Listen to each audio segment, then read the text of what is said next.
1917년 레닌은 러시아에서 공산혁명을 일으킵니다. 그리고 1000년이 넘도록 지켜왔던 러시아 교회의 문들을 모두 닫아버렸습니다. 그리고 나서 교회를 공산당 당사로, 노동자 숙소로, 심지어는 스케이트장을 만들고 극장을 만들어 버렸습니다. 그런데 공산당 지도자들이었던 그들이 후일에 그렇게 얘기합니다. 교회 문을 닫았더니 모든 문이 닫혀버렸습니다. 북한의 평양, 한국의 예루살렘이라고 불렸습니다. 근데 우리는 알고 있습니다. 공산당이 결국은 모든 교회 문을 다 폐쇄하고 닫아버렸는데 오늘 그 땅에 축복의 문이, 은혜의 문이 모두 닫혀서 신음하고 있는 그런 현실을 우리 모두가 보고 있습니다. 제가 여러 해 전 라진을 방문했을 때 그 전번 방문보다 더 황폐해지고 더 나빠진 현실과 더 악해진 사람들의 모습을 보면서 굉장히 절망했던 적이 있습니다. 하나님 앞에서 어떻게 도와야, 무슨 일을 해야 이 땅이 변하고 이 사람들이 변할 수 있겠습니까? 근데 그곳에서 묵상하던 중에 하나님께서 책망하시는 그런 책망을 들었습니다. 네가 뭘 해서 이 사람이 변하고 이 땅이 변하는 줄로 아느냐?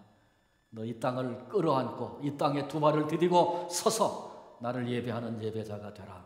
이 땅의 주민들, 신음하는 주민들을 가슴으로 끌어안고 그들을 위해서 통곡하고 울어라. 그렇게 말씀하시는 도전과 책망의 음성을 들었습니다. 저는 그 말씀을 들으면서 아무리 황량하고 황폐하고 어려운 땅이어도 하나님을 예배하는 예배자가, 하나님을 예배하는 교회가 이 땅에 있는 한 소망이 있다고 생각하고 그것이 교회가 얼마나 소중한 존재인가를 그때 다시 새롭게 확인했던 적이 있습니다. 이 말은 그냥 교회가 거기 있으면 있기만 하면 된다 그런 얘기입니까? 결코 그렇지 않습니다. 오히려 교회가 잘못되면 모든 것이 잘못된다라고 하는 교회의 중요성을 일깨워주고 교회를 이루고 있는 우리들에게 경각심을 일으켜주는 그런 말씀이라고 생각합니다. 교회가 어떤 교회인가 참 중요합니다. 그런데 그 교회에 대한 판단이나 평가는 사람이 하는 것이 아닙니다.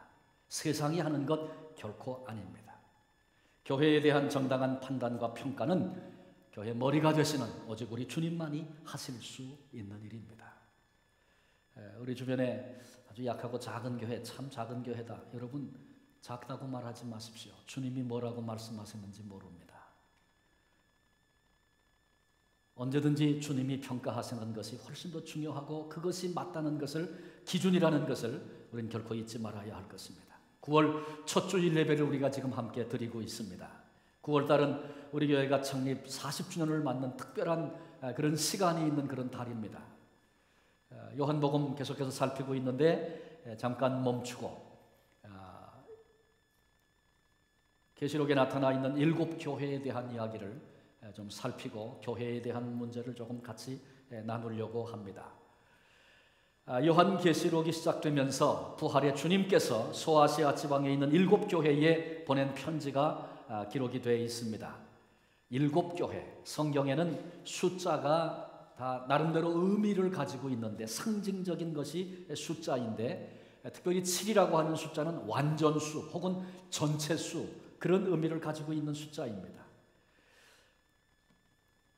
그러므로 7 교회는 역사상 모든 교회들을 대표하는 상징성이 있다, 그렇게 볼 수 있고요. 그래서 실제로 교회사를 이 소아시아에 있는 7 교회를 향하여 하신 말씀대로 그것을 기준해서 교회를 7 교회 유형으로 나누기도 합니다.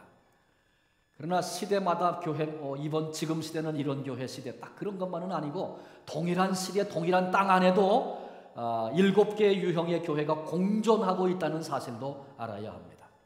또 동시에 7 교회를 향하여 주신 말씀은 오늘을 사는 현대 그리스도인인 바로 우리들에게 주시는 말씀임을 알아야 합니다. 고린도전서 3장 16절은 이렇게 말씀합니다. 너희는 너희가 하나님의 성전인 것과 하나님의 성령이 너희 안에 계시는 것을 알지 못하느냐. 이 말씀을 통해서 성도 한 사람 한 사람이 성령께서 친히 머무시는 성전이요 교회임을 가르쳐주고 있습니다. 그러니 일곱 교회를 향한 우리 주님의 칭찬과 책망과 계시는 바로 오늘 나에게 주시는 하나님의 계시요 칭찬이요 책망이기도 할 수 있다는 사실을 놓치지 말아야 합니다. 40주년을 맞이하는 우리 교회가 들어야 할 주님의 음성 같이 좀 듣기를 원합니다. 오늘 일곱 교회 가운데 세 교회의 모습을 좀 살피려고 합니다. 한 교회 한 교회를 살피는데도 시간이 많이 필요하지만 세 개 교회가 가지고 있는 특색 한 가지씩을 함께 나누면서 좀 살펴보려고 합니다. 중요한 것은 오늘날 교회들은 교회 크기가 얼마나 되느냐, 또 교회가 건물이 있느냐 없느냐, 사람이 얼마나 모이느냐, 1년 예산은 얼마냐, 뭐 이런 걸 굉장히 중요하게 생각합니다. 그런데 계시록에 나타난 성령께서, 주님께서 교회를 향한 편지에 교회에 대한 평가와 판단과 칭찬과 책망을 보니까 우리가 생각하는 그런 건 하나도 들어있지 않아요. 그런 것이 기준이 아니라는 것이죠. 오늘 주님께서 어떤 시각으로 보시는가, 또 오늘 우리의 모습은 어떠한가 함께 살필 수 있는 귀한 시간이 되기를 바랍니다. 첫 번째 교회는 에베소 교회입니다. 에베소 교회는 교회사적으로 본다면 사도행전 교회 시대를 의미합니다. 그러니까 주후 33년 예수님이 운명 십자가에 죽으시고 부활 승천하신 다음에 그때로부터 100년까지, 33년부터 100년까지 시대를 에베소 교회 유형의 시대다, 그렇게 말합니다. 이것을 신앙 유형으로 설명한다면 처음 사랑을 저버린 교회다, 그렇게 볼 수 있습니다. 4절에 우리 같이 읽었죠. 그러나 너를 책망할 것이 있나니 너의 처음 사랑을 버렸느니라. 예수님의 생애, 특별히 공생애, 주님이 사람들을 만나주시고 천국 복음을 말씀하시고 또 불쌍한 자, 병든 자를 치유하시고 새롭게 하시는 그런 놀라운 사역과 더 나아가서 주님의 십자가의 죽음과 부활과 승천, 이 모든 것을 눈으로 직접 목도했던 1세대 성도들, 그리고 사도들이 죽고 나서 이제 이 복음이 2세대로 넘어오는 과정에서 점차적으로 주님을 향한 사랑이 식어지기 시작한 것입니다. 첫사랑이 식자 구원에 대한 감격, 사죄의 기쁨, 자녀됨의 그 즐거움, 이런 모든 것들이 그만 사라지게 되었습니다. 사랑이 식어지니 점차 신앙생활이 피곤해지고 연약하고 나약한 성도들로 그렇게 돼버리고 말았고 마지못해 질질 끌려다니는 그런 신앙생활을 하게 된 것입니다. 사랑, 이 한 가지를 잃어버리니 전부를 잃어버리게 된 것입니다. 독일 격언에 이런 말이 있습니다. 돈을 잃는 것은 조금 잃는 것이지만 명예를 잃는 것은 얼마간 잃는 것이고 건강을 잃는 것은 많이 잃는 것이고 사랑을 잃는 것은 전부를 잃는 것이다. 우리 신앙을 점검해 보십시오. 언제부턴가 신앙생활하면서 피곤을 느끼고 계시지는 않습니까? 혹 예수 믿는 것이 너무 힘들고 부담스럽게 그렇게 느껴지시는 분은 안 계십니까? 마지못해 교회 다니고 있는 분은 없습니까?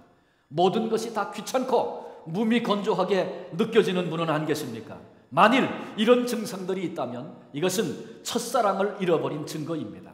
이것은 제가 하는 얘기가 아니고 우리 주님께서 내리신 진단입니다. 그래서 주님은 디베랴 바닷가를 찾아오셨습니다. 첫사랑이 출렁거리던 디베랴 바닷가에서 실패하고 절망에 주저앉아 있는 베드로를 향해서 도전하셨습니다. 요한의 아들 시몬아, 내가 나를 사랑하느냐? 시몬이라고 하는 이름은 베드로가 예수님께로 베드로라고 하는 이름을 받기 전에, 예수님의 제자가 되기 전에 불려졌던 이름이 시몬입니다. 그런데 지금 주님께서 절망 가운데 빠져있는 베드로를 향해서 요한의 아들 시몬아, 내가 나를 사랑하느냐 묻습니다. 내가 나를 만나기 전에 살던 그때의 삶이 너 어떠했니? 내가 나를 만나고 나의 부르심을 입고 내가 제자가 된 이후에 그 후의 삶은 너 어떠했니? 우리 주님께서 지난 날을 되돌아 회고하게 하시고 생각하게 하시면서 내가 나를 지금 사랑하느냐고 도전하고 묻고 계십니다. 베드로는 이 주님의 도전하심 앞에 지난 날을 돌아다 봅니다. 예수님 만나기 전에 내가 어떻게 인생을 살았었는지, 예수님을 만나고 나의 가치관과 삶이 기준이 어떻게 변화됐었는지 이제 되돌아보면서 그냥 쉽게 입술로 뱉는 그런 말이 아니라 전인격적인 고백을 담아서 내가 주를 사랑하는 줄 주께서 아시나이다. 주님의 도전 앞에 그렇게 대답하고 있는 베드로를 성경에서 만납니다.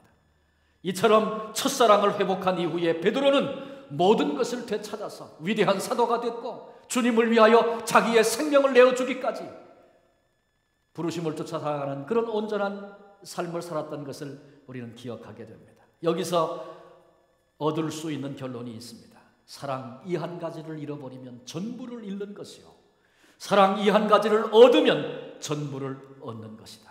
그러기에 우리 주님을 향한 첫사랑을 붙들고 사는 사람이라면 이 세상에서 가장 행복한 사람입니다. 여러분, 나에게 첫사랑은 어디입니까? 언제입니까? 예수님의 사랑을 발견하고 우리의 가슴이 뜨거워서 내 삶을 다 던져 주님께 드리겠다고 고백하며 감격했던 그때를 회상하십시오. 그때로 돌아가십시오. 주님을 향한 그 첫사랑을 회복하십시오. 5절은 이렇게 말씀합니다. 그러므로 어디서 떨어졌는지를 생각하고 회개하여 처음 행위를 가지라. 만일 그리하지 아니하고 회개하지 아니하면 내가 내게 가서 내 촛대를 그 자리에서 옮기리라. 오늘 우리를 향하여 도전하시는 주님의 음성입니다. 두 번째 교회는 서머나 교회입니다. 교회 사적으로 보면 로마의 핍박 가운데 있었던 교회 시대입니다. 주후 100년부터 313년까지의 시대로 볼 수 있습니다. 그들의 신앙 유형을 본다면 궁핍 하나 부요한 교회다. 주님이 그렇게 진단하셨습니다. 내가 환난과 궁핍을 알거니와 실상은 내가 부요한 자네라. 너무너무 힘들고 고통스럽고 그런 상황과 그런 환경 속에 신앙생활하고 있는 그들을 향해서 너희가 겉으로 볼 때는 궁핍하고 그리고 환난이 너를 덮고 있고 그것이 전부인 것 같지만 내가 보니 실상은 내가 부요한 자다. 주님이 그렇게 진단해 주셨습니다. 이 시기를 살던 성도들은 그들의 신앙을 죽음으로 사수했던 그런 성도들이었습니다. 온갖 고문 고난 끝에 그들은 순교를 당했었습니다. 신앙의 어두운 밤, 환난과 핍박, 죽음, 이 엄청난 고난 가운데서 그들은 진정한 부여자의 삶을 보여주고 있었습니다. 특별히 서머나 교회 감독이었던 폴리갑 86세에 순교를 합니다.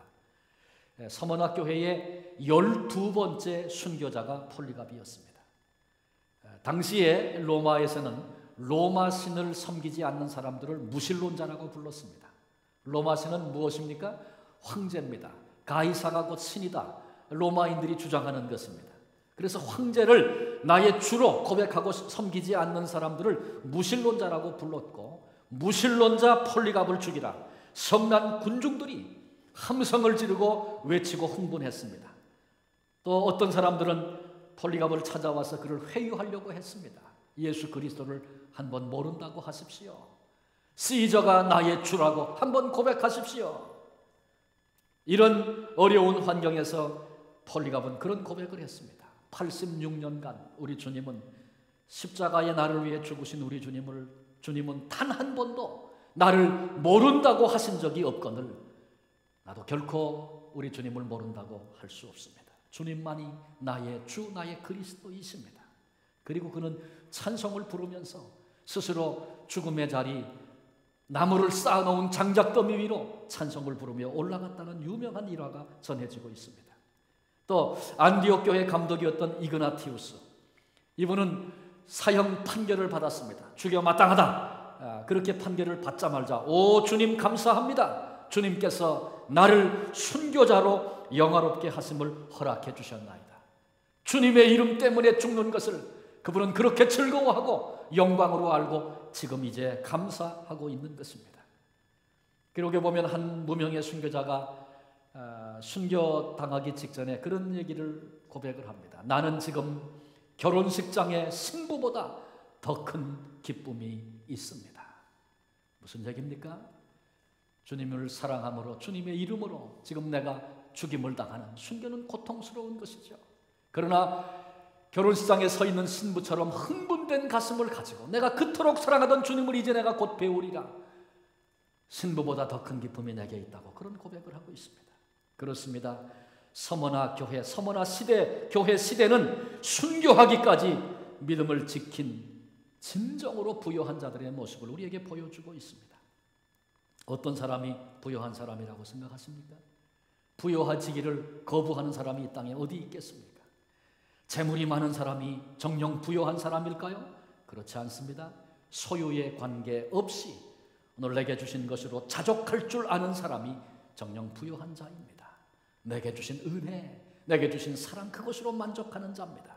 지식이 뛰어난 사람이 부요한 자입니까? 아닙니다. 신앙, 인격이 뛰어난 사람, 풍성한 사람이 부요한 자입니다. 권력의 비호를 받고 요즘 말로 세상 말로 좋은 백을 가진 사람이 부요한 자입니까? 아닙니다. 창조주 하나님 그리고 부활하신 우리 주님을 모시고 사는 성도가 정녕 부요한 자입니다. 그 삶이 가난했고 그 육체는 뇌성마비로 모습 맞아 초라한 송명이라고 하는 시인이 예수 안에 부요함을 이렇게 노래합니다. 나 가진 재물 없으나, 나 남이 가진 지식 없으나, 나 남에게 있는 건강 있지 않으나, 나 남이 없는 것 있으니, 나 남이 못 본 것을 보았고, 나 남이 듣지 못한 음성 들었고, 나 남이 받지 못한 사랑 받았고, 나 남이 모르는 것 깨달았네. 공평하신 하나님이 나 남이 가진 것 나 없지만 공평하신 하나님이 나 남이 없는 것 갖게 하셨네. 예수 그리스도만으로 부요함을 이렇게 감격으로 노래하고 있습니다.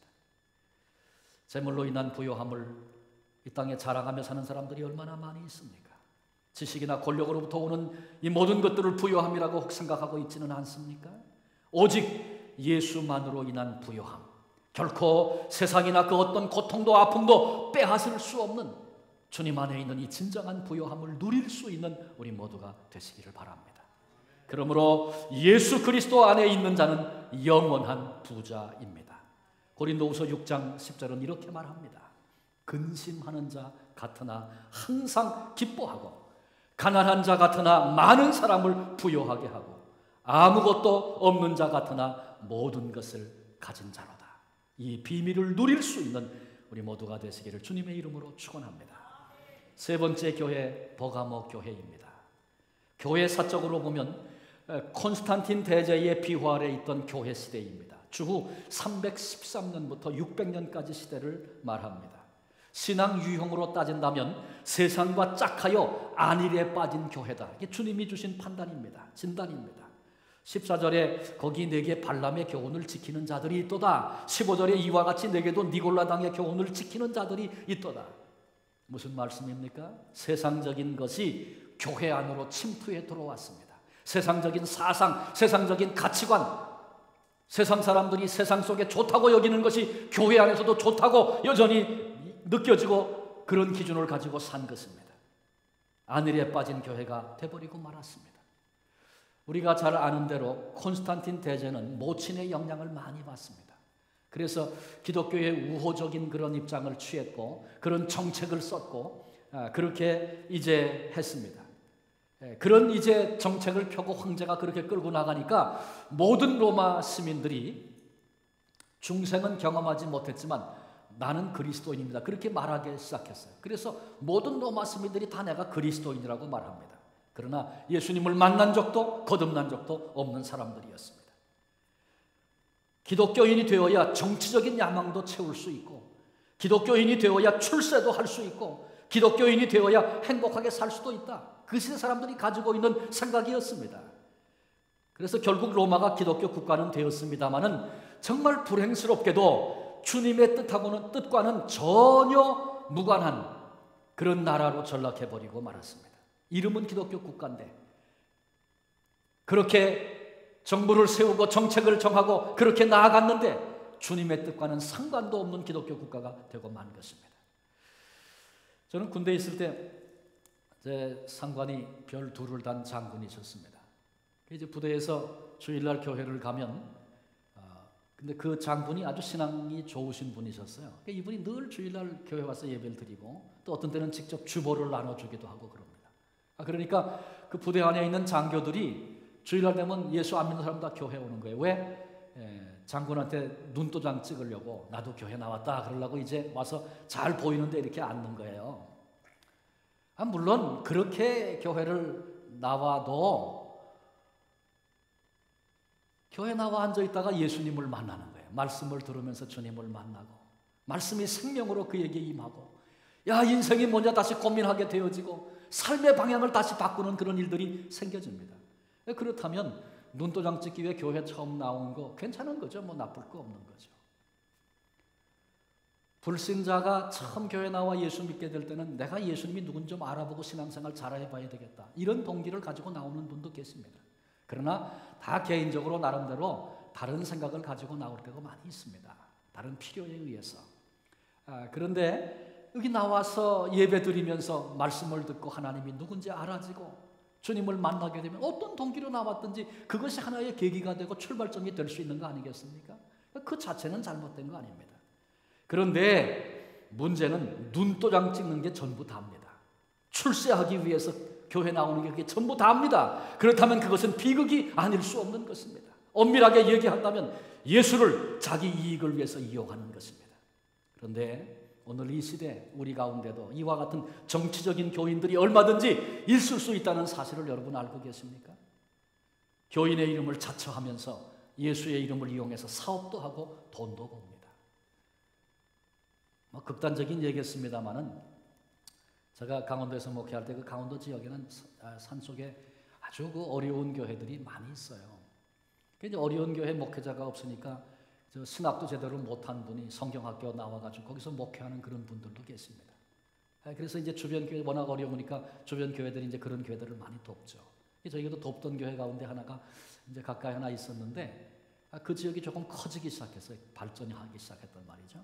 근데 어느 날 교회 한번 오라 그래서 제가 그 교회에 갔었습니다. 가서 보니까 지역은 좀 자라가고 있는데 교인은 몇 사람 되지 않고 아주 침체되어 있는 그런 모습을 보고 제가 개인적으로 그분하고 이렇게 얘기를 좀 많이 나눴어요.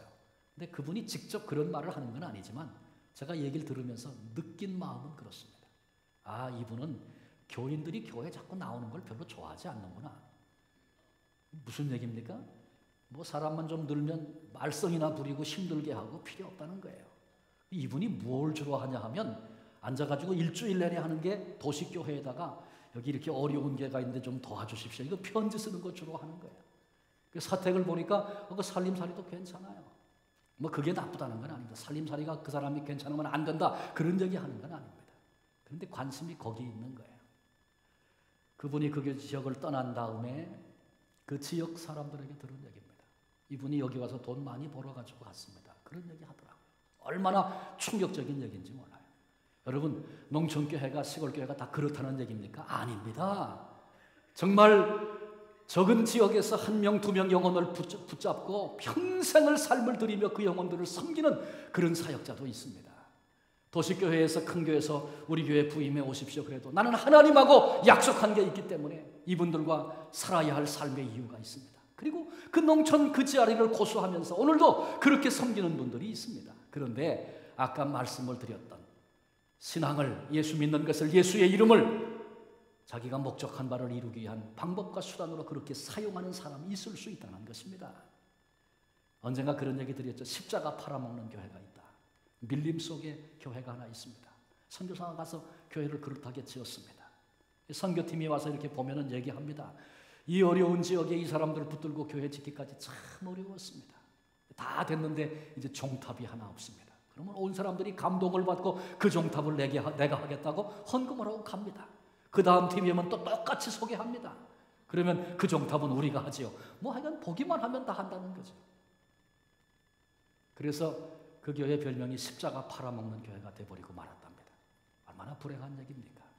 물론 모든 선교사가 다 그렇다. 이건 굉장히 위험한 거죠. 천만의 말씀입니다. 아무도 도와주지 않고 알아주는 사람이 없어도 눈물로 사명의 길을 걷고 있고 하나님만 바라보고 있는 그런 사역자들, 선교사들이 얼마든지 많이 있습니다. 그러나 선교라고 하는 이름을 가지고 자기 만족을 채우고 자기가 목적하는 바를 이루려고 하는 이런 사람도 얼마든지 있을 수 있다라고 하는 것입니다. 기독교를 자신의 출세에 이용을 합니다. 어쩌면 만사형통, 세속적인 축복, 오직 그것만을 위해 교회 다니고 있다면 어쩌면 우리의 신앙도 그런 부류로 분류되어야 할지 모르겠습니다. 그리고 어느 날 자신의 계획이 이해 타산이 맞지 않는다고 생각하면 주저없이 교회를 떠나버리고 마는 것입니다.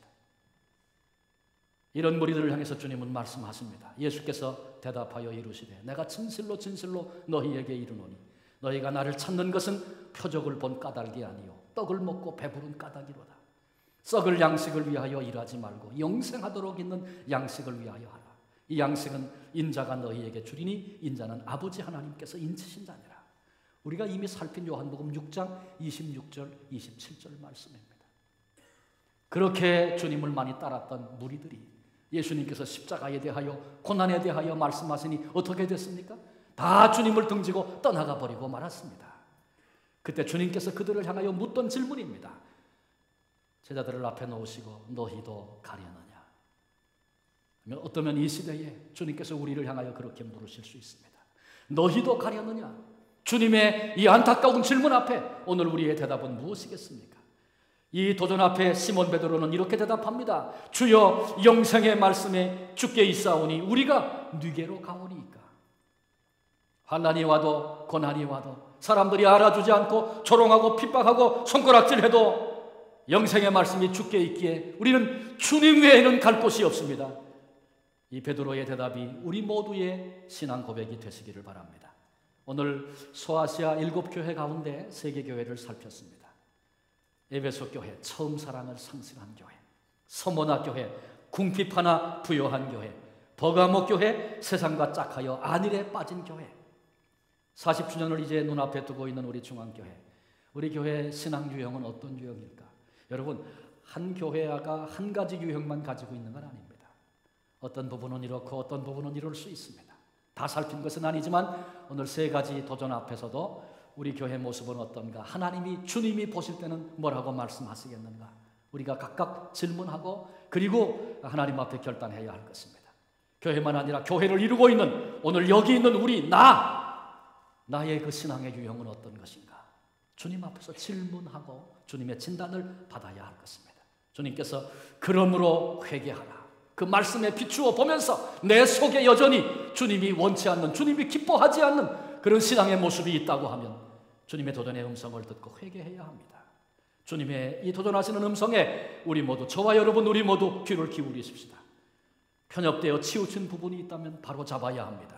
굽은 부분이 있다면 펴서 바르게 해야 합니다. 하나님이 기뻐하지 않는 걸 오늘 붙들고 살고 있다면 잘라버려야 합니다. 주님이 기뻐하시는데 결코 그 길을 가려고 하지 않는다면, 머뭇거리고 있다면 이제 돌이켜 다시 그 길로 출발해야 합니다. 그렇지 않으면 내가 촛대를 옮기리라. 우리 주님의 경고하심에 함께 귀를 기울일 수 있는 우리 모두가 되시기를 바랍니다. 말씀에 비추어 우리 자신을 진단하고 고쳐서 우리의 남은 생애, 남은 역사, 내 만족과 내 유익을 위하여 그렇게 사는 자가 아니라 진정 주님을 위하여 살다가 다시 오시는 주님을 기쁨으로 맞이할 수 있는 우리 주님 앞에 그 옛날 순교자처럼 신부의 그 흥분과 기대를 가지고 주님을 만나고 주님 앞에 그렇게 설 수 있는 복된 성도들이 되어지시기를 주님의 이름으로 축원합니다. 기도하시겠습니다.